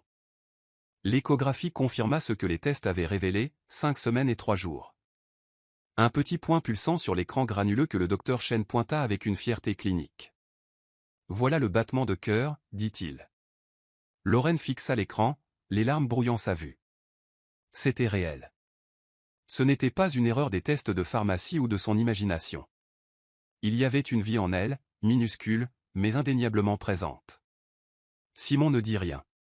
Quand Lorraine le regarda, elle vit des larmes silencieuses couler sur son visage alors qu'il observait le moniteur comme si c'était la chose la plus précieuse qu'il ait jamais vue. Les chances statistiques étaient. Le docteur Chen consulta le dossier médical de Simon. Extraordinairement faible. Moins de 2%. Monsieur Hale, je dois dire que c'est remarquable. C'est un miracle, dit simplement Simon, la voix étranglée. Dans les semaines qui suivirent, la réalité de la grossesse s'installa par étapes. D'abord vinrent les nausées matinales, qui pour Lorraine étaient plutôt des nausées permanentes. Simon débarquait à son appartement avec du pain grillé, du gingembre cristallisé et du thé à la menthe poivrée, s'asseyant sur le sol de la salle de bain à côté d'elle, tout en retenant ses cheveux. Glamour, n'est-ce pas? Plaisanta Lorraine faiblement après un épisode particulièrement difficile. Absolument éblouissante, répondit Simon en lui essuyant doucement le visage avec une serviette humide. Il s'impliqua d'une manière que Lorraine n'avait pas prévue. Il assistait à chaque rendez-vous médical, prenant des notes méticuleuses comme s'il était en réunion de conseil d'administration. Il faisait des recherches obsessionnelles. Des piles grandissantes de livres sur la grossesse apparurent, des applications de suivi du développement fœtal envahirent son téléphone. Savais-tu que le bébé a maintenant la taille d'une myrtille? L'informa-t-il un soir, alors qu'il dînait dans son pantouse. Lorraine sourit au-dessus de son bol de soupe, l'une des rares choses qu'elle pouvait garder. Tu as lu ça sur l'appli? Je l'ai lu sur 3 applis, elles sont toutes d'accord. Une myrtille. Il semblait démesurément fier de ce fait. Tu es ridicule. Je suis censé être père, corrigea-t-il. C'est mon travail d'être ridicule. Mais tout n'était pas doux et romantique. Il y avait des conversations difficiles qui ne pouvaient être repoussées. Tu dois penser à emménager ici, dit Simon une nuit, après que Lorraine se fut endormie sur son canapé pour la 3e fois cette semaine-là. Elle était semi-consciente, blottie contre lui sous une couverture en cachemire. Quoi? Ton appartement. Il est trop petit, il est au 4e étage sans ascenseur. Et le chauffage fonctionne à peine. Lorraine se redressa, se frottant les yeux. Tu ne peux pas juste décider où je vais vivre. Je ne décide pas. Je suggère. Simon se redressa aussi, prenant ses mains. Lorraine, tu portes notre enfant. Je veux prendre soin de toi. Je peux prendre soin de moi-même. Je sais que tu le peux. Tu es la femme la plus forte que je connaisse. Il lui caressa le visage. Mais pourquoi le devrais-tu, alors que tu n'y es pas obligé? L'indépendance de Lorraine luttait contre la tentation du confort. Son appartement était minuscule et plein de courants d'air, l'hiver arrivait, et monter les courses sur 4 étages devenait plus difficile chaque semaine. Je ne veux pas être entretenue, dit-elle fermement. Et je ne veux pas que tu le sois. Simon choisit ses mots avec soin. Mais si nous étions ensemble, vraiment ensemble, serait-ce si étrange de partager un espace? On est ensemble depuis seulement 3 mois. Et on fait un bébé ensemble, sourit-il. Je pense qu'on a déjà sauté quelques étapes conventionnelles. Lorraine ne put contester cette logique. Au cours des semaines suivantes, elle commença lentement à apporter ses affaires. D'abord juste un sac pour le week-end, puis plus de vêtements, des livres, des objets personnels qui rendaient l'espace un peu plus sien. Simon vida un dressing entier pour elle, et quand Lorraine protesta que c'était trop, il souligna doucement qu'il avait 3 dressings et n'en utilisait principalement qu'un seul. De plus, ajouta-t-il, tu vas bientôt avoir besoin d'espace pour les vêtements de maternité. Le mot maternité la fit encore s'arrêter. Elle allait être mère. Une vraie mère. La responsabilité était terrifiante, mais Simon était là à chaque étape. Lors de la première véritable échographie de Lorraine à 12 semaines, il lui tint la main et pleura ouvertement en voyant leur bébé désormais clairement formé, bougeant sur l'écran. Regarde ses petits doigts, chuchota-t-il, émerveillé. Le docteur Chen sourit. Voulez-vous connaître le sexe le moment venu? Ils se regardèrent. Oui, répondirent-ils à l'unisson. La carrière de Lorraine changeait aussi. Simon, utilisant ses relations avec discrétion, la présenta au rédacteur en chef d'une grande maison d'édition. Pas en tant que sa petite amie enceinte, il prit soin de séparer les choses, mais en tant qu'éditrice talentueuse dont il admirait le travail. Je ne peux pas accepter un travail parce que tu connais quelqu'un, protesta Lorraine. Tu ne l'acceptes pas pour ça. Tu l'acceptes parce que tu es brillante dans ce que tu fais. Simon la tourna vers lui. Laisse-moi faire ça. Laisse-moi aider. L'entretien déboucha sur une offre. Plus d'argent, de meilleurs avantages, un poste qui mettait réellement ses compétences au défi. Lorraine accepta, déterminée à prouver qu'elle le méritait par ses propres mérites. La nuit, quand ils étaient allongés ensemble, Simon aimait parler à son ventre. Lorraine trouvait ça bête au début, mais il y avait quelque chose d'indescriptiblement tendre à le voir allongé sur le ventre à côté d'elle, sa bouche près de son ventre encore petit mais grandissant. « Salut, bébé » chuchotait-il. « C'est papa. Je voulais juste te dire bonne nuit. Et que je t'aime. Même si je ne t'ai pas encore rencontré. » Lorraine passait ses doigts dans ses cheveux, le cœur si plein que ça en faisait mal. Mais tout n'était pas parfait. Les avocats de Simon devenaient insistants au sujet du testament. Son 40e anniversaire approchait. Le conseil avait besoin de garanties. Ils veulent des documents, admit Simon un soir, tendu. Une preuve que tu es enceinte. Une preuve qu'on a essayé. Lorraine se sentit glacée. Une preuve qu'on a essayé. Comme si c'était juste une transaction commerciale. Je sais que c'est grotesque. Il la tira dans ses bras. Mais c'est la réalité à laquelle nous faisons face. Et si je dis non? Et si je refuse d'être exhibé devant ton conseil comme une bête d'élevage? Simon se recula, la regardant dans les yeux. Alors on dit non. Ensemble. Et tu perds tout. Pas tout. Il posa sa main sur son ventre. Pas ce qui compte vraiment. Mais Lorraine voyait la tension dans ses épaules, les rides d'inquiétude qui apparaissaient quand il pensait qu'elle ne regardait pas. L'entreprise était l'héritage de son père, des décennies de travail, des milliers d'employés. On fera ce dont ils ont besoin, dit-elle finalement. Mais avec des conditions. Rien d'invasif, rien de public. Et il me traite avec respect, ou le marché est annulé. Simon l'embrassa avec gratitude et soulagement. Tu es incroyable. Je suis pragmatique. Elle posa sa tête sur son épaule. Et assez têtu pour ne pas laisser de vieux hommes en costume m'intimider. Il rit, le son vibrant à travers sa poitrine. Dieu que je t'aime. Les mots sortirent naturellement, non planifiés. Lorraine se figea. Il ne se l'était pas encore dit. Ils avaient tourné autour, l'avaient laissé entendre, mais ne l'avaient jamais déclaré ouvertement. Simon réalisa ce qu'il venait de dire. Pardon. Trop tôt. Trop.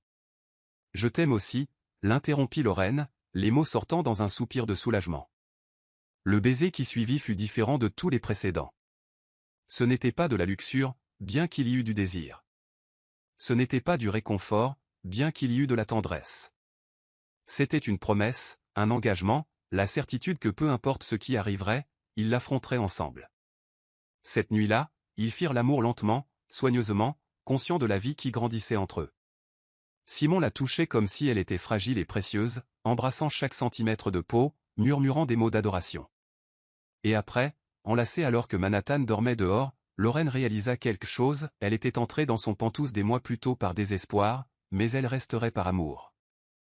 Et cela faisait toute la différence. La salle de conférence au 40e étage du Hill Technology Building était conçue pour intimider. Des murs de verre offrant une vue panoramique sur Manhattan, une table en acajou poli qui reflétait comme un miroir, des chaises en cuir qui coûtaient probablement plus cher que la voiture d'occasion de Lorraine. 5 avocats étaient alignés d'un côté, tous en costume gris anthracite identique, leurs dossiers ouverts devant eux comme des armes. Lorraine s'assit à côté de Simon, se sentant à la fois défiante et terrifiée. À 4 mois de grossesse, son ventre commençait enfin à se voir, une petite courbe que ses vêtements amples ne pouvaient plus complètement cacher. Simon garda sa main entrelacée avec la sienne sous la table, son pouce traçant des cercles réconfortants sur sa paume. « Messieurs » commença Simon, sa voix prenant le ton froid et autoritaire que Lorraine entendait rarement. « Soyons clairs dès le départ. Mademoiselle Carter n'est pas ici pour subir un interrogatoire. Elle a gracieusement accepté de fournir la documentation nécessaire. Vous recevrez ce dont vous avez besoin pour satisfaire aux exigences du testament. Rien de plus. » L'avocat principal, un homme aux cheveux argentés nommé Thornton et au regard d'aigle, hocha sèchement la tête. Compris, monsieur Hale.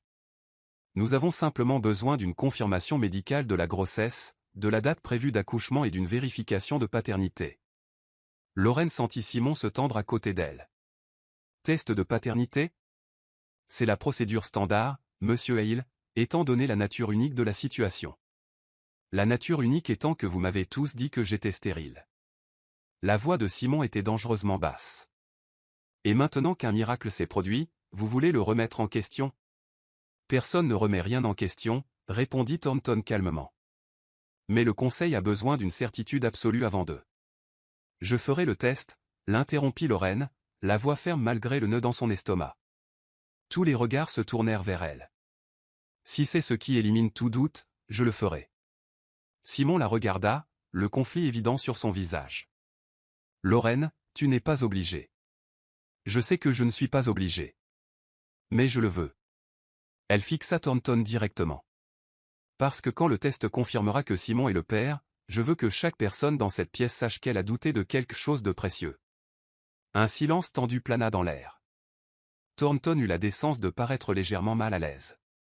Très bien, dit-il. Nous pouvons organiser un test prénatal non invasif. Juste un échantillon de sang de mademoiselle Carter. Qui sera prélevé par le docteur Chen, notre obstétricien, ajouta Simon. Pas par un laboratoire aléatoire que vous aurez choisi. Acceptable. Le reste de la réunion se déroula dans un flou bureaucratique, signatures, documents, termes juridiques qui faisaient tourner la tête de Lorraine. Quand cela se termina enfin, elle était épuisée. Dans l'ascenseur privé qui redescendait, Simon la tira dans ses bras. Je suis désolé. Tellement désolé. Tu ne devrais pas avoir à subir ça. Ça vient avec le package, dit Lorraine, essayant de paraître légère, mais sa voix tremblait. Ça ne devrait pas. Il embrassa le sommet de sa tête. Tu mérites mieux. Le test de paternité fut réalisé 3 jours plus tard au cabinet du docteur Chen. Une simple prise de sang qui prit moins de 5 minutes, mais semblait porter le poids d'univers entier. Les résultats prendraient une semaine. Pendant cette semaine, Simon devint insupportablement attentionné. Des fleurs arrivaient quotidiennement, des dîners élaborés qu'il cuisinait lui-même, ou du moins essayait, ce qui entraînait plusieurs appels au chef personnel. Il laissait des petits mots partout dans le pantouse. Tu es incroyable. Notre bébé a de la chance de t'avoir. Je t'aime plus chaque jour. Lorraine savait ce qu'il faisait. Il essayait de compenser l'indignité du test, l'implication qu'elle aurait pu mentir, tricher, tromper. Mais elle n'était pas en colère contre lui. Elle était en colère contre le système, contre les avocats, contre un monde qui réduisait les miracles à des preuves juridiques. Les résultats arrivèrent un vendredi après-midi. Le docteur Chen les appela personnellement dans son bureau. 99,9% de probabilité de paternité, annonça-t-il en souriant.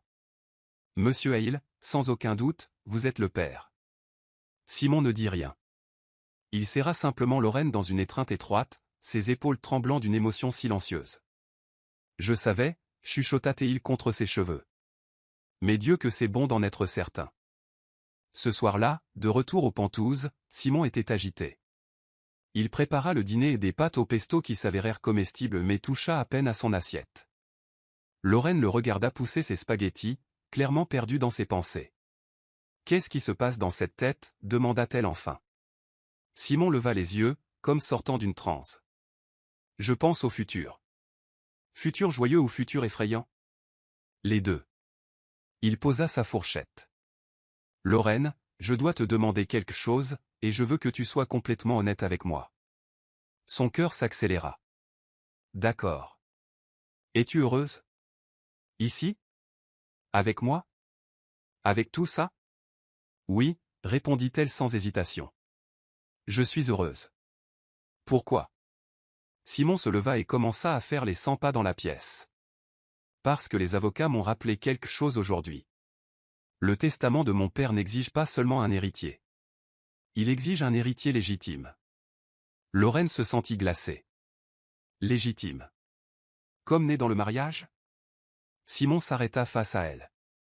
Si toi et moi ne sommes pas mariés quand le bébé naîtra, techniquement, selon les termes du testament, ça ne compte pas, c'est médiéval. C'est ridicule, acquiesça Simon.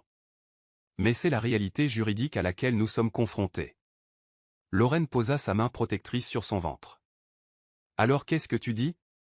Simon revint vers elle, s'agenouillant près de sa chaise.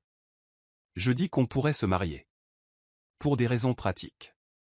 Pour protéger le bébé, l'entreprise, tout. Les mots auraient dû sonner romantiques, mais ils sortirent mécaniques, transactionnels. Lorraine sentit quelque chose se serrer dans sa poitrine. Un mariage de convenance, dit-elle lentement. Comme au début. Simon ferma les yeux, réalisant son erreur. Non. Ce n'est pas ce que je voulais dire. Mais c'est ce que tu as dit.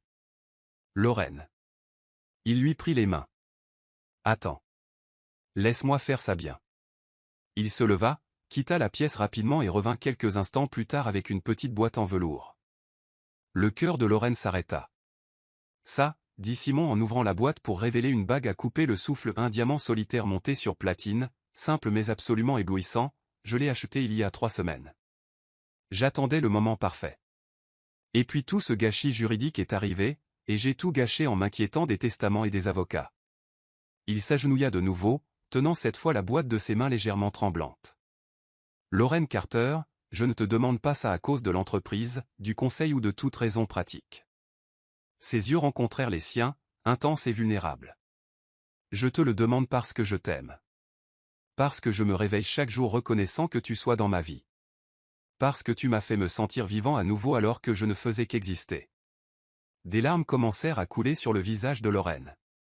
Je te le demande, continua Simon, la voix rauque d'émotion, parce que je veux construire une vie avec toi. Pas seulement élever notre enfant ensemble, mais vieillir ensemble. Je veux les disputes pour savoir quel film regarder, les matins à boire du café enlacé, et les soirs où tu m'obliges à éteindre mon ordinateur pour vivre vraiment. Il sourit à travers ses propres larmes. Je te veux, Lorraine. De toutes les manières possibles, pour toujours. Simon. Chuchota TL. Et oui, se marier résout des problèmes juridiques. Mais ce n'est pas pour ça que je demande. Il sortit la bague de la boîte. Alors, Lorraine Carter, me ferais-tu l'honneur de devenir ma femme? Pas par obligation. Pas à cause des contrats. Mais parce que 2 cœurs solitaires se sont trouvés et ne veulent plus se lâcher. Lorraine regarda l'homme agenouillé devant elle. Des mois auparavant, elle était entrée dans son pantouse par désespoir, se vendant pour de l'argent qui sauverait sa mère. Elle n'avait jamais imaginé trouver cet amour réel, profond et transformateur. Oui, dit-elle en riant et pleurant simultanément. Oui, je veux t'épouser. Simon glissa la bague à son doigt, elle allait parfaitement et puis la tira de la chaise dans ses bras, l'embrassant avec une intensité qui fit disparaître le monde. Quand ils se séparèrent enfin, tous deux souriaient comme des idiots. Tu me rends si heureux, murmura-t-il contre sa bouche. Tant mieux. Parce que tu es coincé avec moi maintenant. Le meilleur destin possible. Ils firent l'amour cette nuit-là avec une nouvelle tendresse, sachant que c'était pour toujours maintenant. Plus d'incertitude, plus de garde levée. Juste 2 cœurs complètement abandonnés. Plus tard, allongé entrelacé, Simon traça des motifs paresseux sur le ventre de Lorraine, maintenant visiblement arrondi. Comment on va dire aux gens, demanda Lorraine, qu'on est fiancé ou que je suis enceinte? Les deux, réfléchit Simon. Honnêtement? Ma mère. Oui, elle existe toujours, elle vit juste à Monaco et on se voit 1 fois par an. Elle sera choquée. Le conseil sera soulagé. Et le reste du monde? Il haussa les épaules. Spéculera probablement que c'est un mariage arrangé ou quelque chose comme ça. Et si on les laissait penser ce qu'ils veulent? Tant que toi tu connais la vérité, dit Simon en l'embrassant doucement, je me fiche de ce que pensent les autres. Lorraine sourit dans l'obscurité. Quand veux-tu te marier? Demain? Sois sérieux. Je suis sérieux. Il s'appuya sur son coude, la regardant. Mais si tu veux quelque chose de plus grand, on peut planifier. Tout ce que tu veux. Lorraine pensa à sa mère, luttant mais devenant plus forte. Elle pensa à Jessica, qui crierait de joie. Elle pensa à une cérémonie simple, significative. Pas un spectacle. Quelque chose de petit, décida TL. Juste les gens qui comptent vraiment. Avant la naissance du bébé. Parfait. Mais alors qu'elle s'endormait dans les bras de Simon, la bague pesant de façon inhabituelle mais merveilleuse sur son doigt, Lorraine se demanda, ce conte de fées bâti sur un arrangement impossible pouvait-il vraiment durer? Ou était-il destiné à s'effondrer dès que la réalité s'imposerait? Seul le temps le dirait. Le mariage eut lieu un samedi matin ensoleillé, 6 semaines après la demande. Il n'y eut pas de spectacle. Juste une cérémonie intime dans le jardin du Pantouse dont Lorraine ignorait même l'existence jusqu'à ce que Simon ouvre les portes-fenêtres cachées, révélant une terrasse privée avec des arbres en pot, des fleurs sauvages et une vue imprenable sur Central Park. 15 personnes. La mère de Lorraine, fragile mais rayonnante, assise au premier rang avec son oxygène portable discrètement caché. Jessica, pleurant de joie en tant que demoiselle d'honneur. Le docteur Chen et sa femme, devenus des amis inattendus. Quelques collègues proches de Simon. Et un juge qui parla du véritable amour surmontant des obstacles impossibles, sans savoir à quel point cette métaphore était littérale. Lorraine portait une simple robe en soie couleur champagne qui accommodait son ventre de 6 mois désormais proéminent. Pas de voile, juste des fleurs blanches tressées dans ses cheveux. Simon, en costume bleu marine au lieu du noir traditionnel, ne pouvait s'arrêter de sourire. Quand ils échangèrent leurs vœux pas les standards, mais des mots qu'ils avaient écrits l'un pour l'autre, il n'y eut pas un œil sec. Lorraine, avait dit Simon, la voix étranglée. Tu es entré dans ma vie quand j'étais perdu, et tu m'as montré qu'être perdu est parfois exactement là où l'on doit être pour trouver ce qui compte vraiment. Je promets de t'aimer, pas seulement les jours faciles, mais surtout les jours difficiles. Je promets d'être le père que notre enfant mérite. Et je promets de ne jamais oublier que tu as choisi de m'aimer alors que tu aurais pu simplement remplir un contrat et partir. Lorraine put à peine prononcer ses propres mots à travers les larmes, mais elle y parvint. Simon, tu m'as appris que les miracles ne sont pas juste des choses qui arrivent. Ce sont des choix que nous faisons. Le choix de faire confiance, de risquer, d'aimer quand il est plus facile de protéger son cœur. Je promets de construire une vie avec toi qui honore d'où nous venons. Je promets d'être ta partenaire en tout. Et je promets de rappeler chaque jour à notre enfant qu'il a été créé par amour, pas par obligation. Le baiser qui scella leur mariage fut applaudi et sifflé par Jessica, les faisant rire tous les deux contre les lèvres de l'autre. La réception fut tout aussi intime, champagne pour les invités, jus de pomme pétillant pour Lorraine, et un gâteau à 3 étages absolument décadent. Quand Maria Carter attira Lorraine dans une étreinte prudente, elle chuchota, « Ton père serait si fier.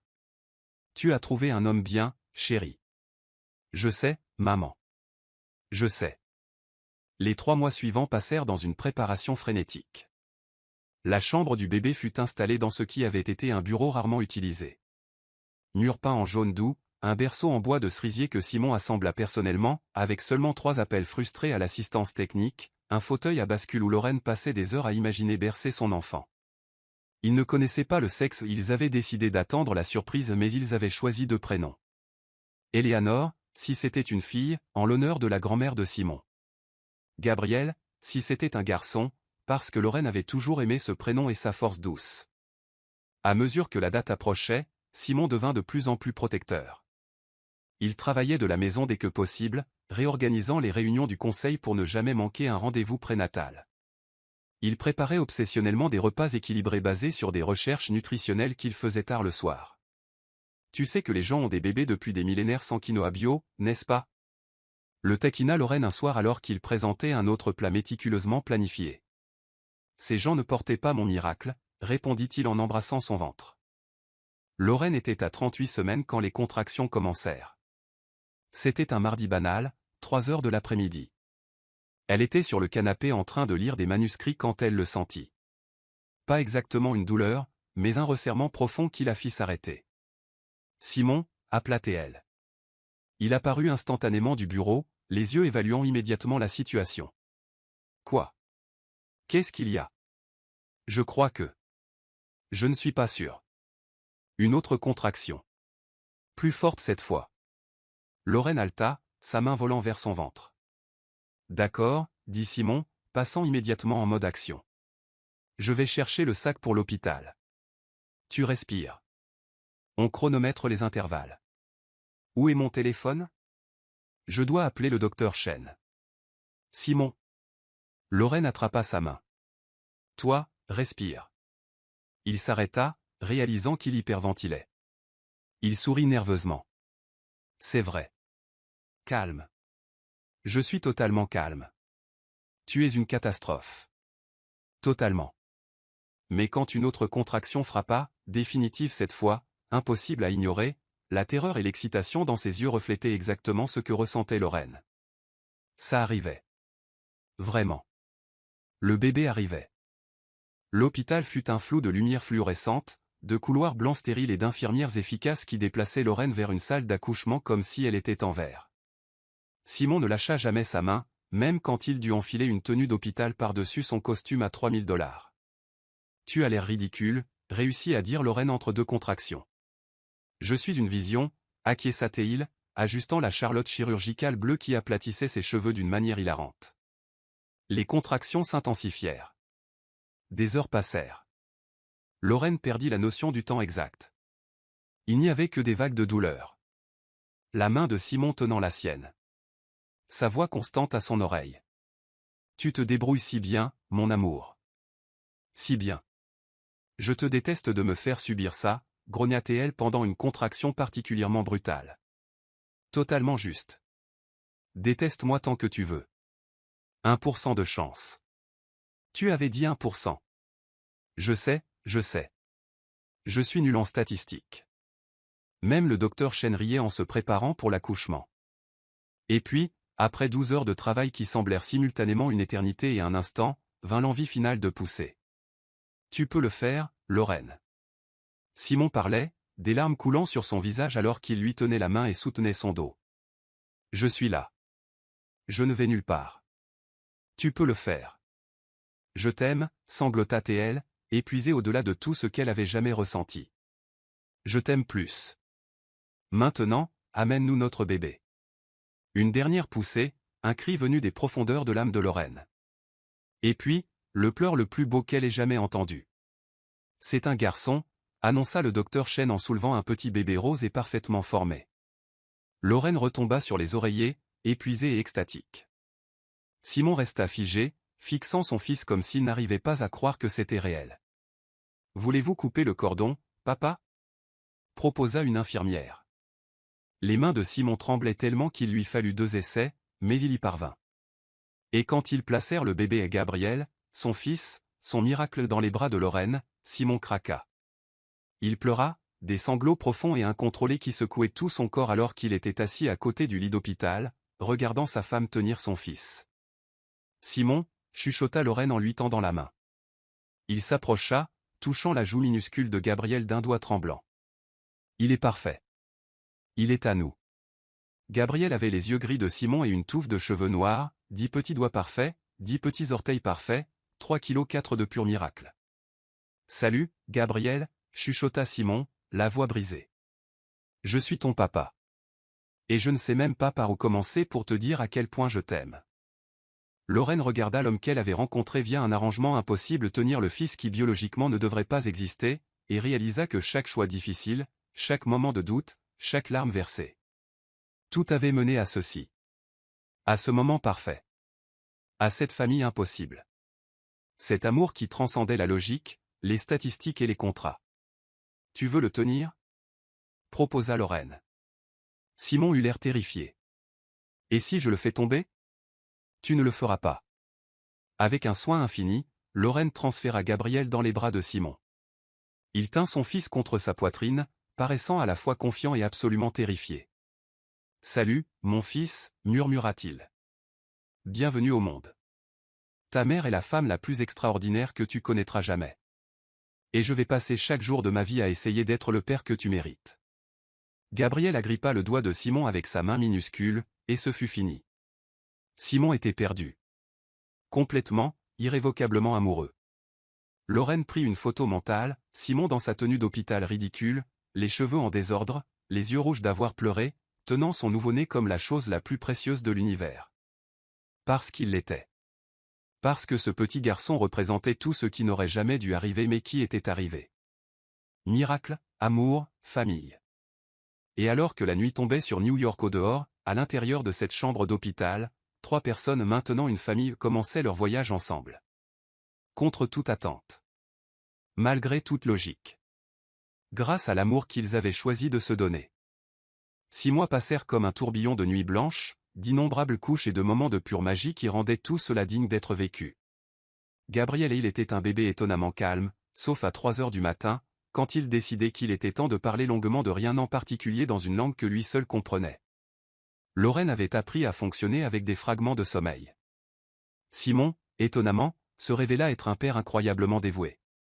Le PDG impitoyable qui commandait les salles de conseil avec une autorité absolue fondait complètement devant 3 kilos de bébé baveux.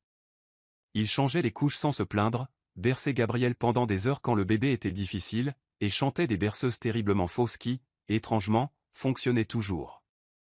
Tu ruines ta réputation d'entreprise, le taquina Lorraine un matin, trouvant Simon en train de danser dans la cuisine avec Gabriel dans les bras tout en faisant du café, tous deux portant des peignoirs assortis que Jessica avait offerts pour la naissance. Ma réputation d'entreprise peut aller au diable, répondit Simon en tournoyant théâtralement et faisant glousser Gabriel. J'ai de plus grandes priorités maintenant. Le Pantouse s'était transformé, des jouets éparpillés sur des surfaces autrefois immaculées. Une balancelle dans le bureau de Simon pour que Gabriel puisse être avec lui pendant les appels vidéo. Le réfrigérateur couvert de photos, d'échographies, des premières photos de l'hôpital, des instantanés quotidiens capturant chaque étape minuscule. Lorraine était retournée au travail 3 mois après l'accouchement, mais avec un arrangement flexible qui lui permettait de travailler de la maison la plupart du temps. Ils avaient engagé une nounou, Clara, une femme adorable d'une 50aine d'années qui avait ses propres petits-enfants et traitait Gabriel comme s'il était le sien. Mais dès que possible, c'était juste 3. Une famille. Maria Carter avait déménagé dans un appartement plus petit mais confortable à 20 minutes de là. Son cancer était en rémission grâce au traitement continu. Elle visitait chaque semaine, tenant Gabriel avec des mains qui devenaient plus fortes chaque jour, chantant les berceuses espagnoles qu'elle avait chantées à Lorraine des décennies plus tôt. « Il te ressemble, tu sais » dit Maria un après-midi, regardant Gabriel attraper ses doigts avec une détermination féroce. « Il a les yeux de Simon » fit remarquer Lorraine. « Mais ton esprit » sourit Maria. « Déterminé. Fort. Un survivant. » L'entreprise avait prospéré sous la direction de Simon, désormais incontesté avec l'héritier légitime assurant sa position. Mais curieusement, il avait commencé à déléguer davantage. Il promut des cadres de confiance, restructura son emploi du temps pour avoir des après-midi libres et institua une politique stricte de pas de mai après 18 heures. « Je travaille pour vivre maintenant », expliqua-t-il quand le conseil questionna les changements. Pas l'inverse. Aucun d'eux ne pouvait contester les résultats. L'entreprise connaissait son année la plus profitable, et Simon semblait heureux. Véritablement, radieusement heureux. C'était un samedi après-midi, un de ces rares jours d'automne à New York où l'air était parfait, ni trop chaud ni trop froid, et où le soleil peignait tout en or, que Lorraine eut un moment de clarté absolue. Ils étaient dans le jardin du Pantouse. Simon avait étendu une couverture épaisse sous un arbre en pot, et Gabriel était allongé sur le ventre, fasciné par ses propres mains. Lorraine était appuyée contre le torse de Simon, ses bras enroulés autour d'elle. « Des regrets » demanda Simon doucement, faisant écho à une question qu'il avait posée des mois auparavant. Lorraine pensa au voyage. Cette nuit impossible qui avait commencé par le désespoir, la proposition indécente, la connexion inattendue, le miracle qui défiait la science médicale, l'amour qui avait grandi à partir de graines improbables. « Pas un seul » répondit-elle en tournant la tête pour l'embrasser. « Et toi ? Seulement de ne pas t'avoir trouvé plus tôt. » Simon resserra son étreinte. « Mais peut-être qu'on n'était pas prêt plus tôt. Peut-être qu'on avait besoin des versions brisées de nous-mêmes pour apprécier ce qu'on a construit. » Gabriel choisit ce moment pour se retourner sa première fois tout seul et les deux parents crièrent d'excitation, de manière disproportionnée par rapport à l'exploit. Il s'est retourné. « Tu as vu ça ? Il s'est retourné. » Simon sauta pratiquement pour attraper son téléphone et filmer. « Simon, il a déjà arrêté, tu as raté le moment. Alors on doit le faire se retourner à nouveau. Gabriel, fils, refais-le pour papa. » Lorraine riait, le cœur si plein qu'il pouvait exploser. C'était l'homme qu'elle avait rencontré via un contrat froid et transactionnel. Et maintenant, il était là, suppliant leur fils de 6 mois de répéter une étape de développement juste pour la filmer. « Tu te souviens quand tu étais seul dans ce Pantouse » demanda Lorraine en regardant Simon interagir avec Gabriel. « Tu disais que tu avais tout, mais rien en même temps. » Simon s'arrêta, la regardant avec ses yeux gris qui faisaient toujours s'emballer son cœur. On dirait que c'était il y a une éternité. C'était il y a seulement 9 mois. Non. Il se rapprocha, encadrant son visage de ses mains. C'était une vie différente. Un homme différent. Ce Simon-là était vide, brisé, il faisait juste semblant. Il l'embrassa doucement. Ce Simon-ci. Celui qui se réveille avec toi à ses côtés, qui change des couches à 3 heures du matin, qui ne peut pas imaginer une journée sans t'entendre rire. Ce Simon-ci est vivant. Les larmes remplirent les yeux de Lorraine. Et dire que tout a commencé par une proposition que je n'aurais jamais imaginé accepter. Parfois, chuchota Simon contre ses lèvres, les miracles commencent par les décisions les plus improbables. Gabriel émit un petit bruit de protestation, n'appréciant pas d'être ignoré. Les deux parents rirent, ramenant leur attention sur lui. Tu sais ce que je pense, dit Lorraine en prenant Gabriel et en le faisant rire. Je pense que tu n'étais pas stérile. Tu attendais juste la bonne personne. Simon considéra cela. Tu sais, les médecins n'ont jamais eu d'explication complète. Ils appelaient ça une anomalie statistique. Moi j'appelle ça le destin. Tu crois au destin maintenant? Lorraine regarda son fils, impossible selon la science médicale mais indéniablement réel. Puis son mari, un homme qu'elle avait rencontré dans la transaction la plus froide imaginable mais qui était devenu l'amour de sa vie. Je crois que certaines choses sont trop grandes pour être juste des coïncidences. Simon la tira dans une étreinte, Gabriel joyeusement coincé entre eux. Alors je suppose que j'ai eu vraiment de la chance que le destin me mène à toi. Ou moi à toi. Nous deux, à Gabriel. Ils restèrent ainsi alors que le soleil commençait à se coucher, peignant le ciel de New York en rose, orange et violet. En bas, la ville pulsait avec 8 millions d'histoires vécues simultanément. Mais dans ce jardin, à cet instant, il n'y avait que la leur. Une histoire qui avait commencé avec le désespoir, l'argent et des conditions impossibles, mais qui s'était transformée en famille, en amour et en quelque chose d'éternel. Tu crois qu'on lui dira, demanda soudain Lorraine. Quand il sera plus grand. Comment on s'est rencontrés? Simon réfléchit un long moment. Je pense qu'on lui dira la vérité. Que parfois, les gens se rencontrent de manière non conventionnelle. Que l'amour peut grandir dans des endroits inattendus. Et qu'il n'était pas juste désiré. Il était un miracle qui a tout changé. Il va penser qu'on est fou. Probablement, sourit Simon. Mais ce sera notre folie. Gabriel bâilla, ses petits yeux se fermant lentement contre la poitrine de Lorraine. Son poids, chaud, confiant et parfaitement calé dans ses bras, était la chose la plus juste qu'elle ait jamais ressentie. Je t'aime, dit-elle à Simon. Pas pour la première fois, mais cette fois avec tout le poids de ce qu'ils avaient survécu ensemble. Je t'aime plus, répondit-il en embrassant le sommet de sa tête. Pour toujours? Pour toujours, fit écho Lorraine. Et alors que les premières étoiles commençaient à apparaître dans le ciel assombri, 3 personnes ou une famille créée contre toute attente restèrent ensemble. Pas parce qu'un contrat l'exigeait. Pas parce que les circonstances les y obligeaient. Mais parce qu'ils se choisissaient, chaque jour, de toutes les manières, pour toujours. Et vraiment, qu'est-ce qui comptait au-delà de ça? Ainsi, une nuit qui n'aurait dû être qu'une transaction devint la fondation d'un amour impossible. Lorraine était entrée dans ce pantouse en portant le désespoir, mais elle en repartit en portant l'espoir. Simon cherchait un héritier pour sauver un héritage, mais trouva quelque chose de bien plus grand, une famille qui le sauva d'une vie vide. Gabriel, le bébé qui statistiquement ne devrait pas exister, devint la preuve vivante que les miracles ne suivent pas les probabilités. Parfois, les débuts les plus improbables mènent aux fins les plus belles, parce qu'au fond, le véritable amour n'a jamais été une question de comment cela commence, mais du choix quotidien de continuer. Et peut-être avons-nous tous besoin de nous rappeler que les meilleurs chapitres de nos vies commencent souvent sur les pages que nous n'avions jamais prévu d'écrire. Si cette histoire a touché votre cœur, abonnez-vous à la chaîne, laissez votre like et devenez membre pour obtenir un accès anticipé aux prochaines histoires. Et si vous avez senti que cela valait vraiment la peine d'être écouté, cliquez aussi sur le bouton au Super Thanks. Votre geste fait toute la différence et nous aide à continuer à vous apporter des histoires qui vous émeuvent.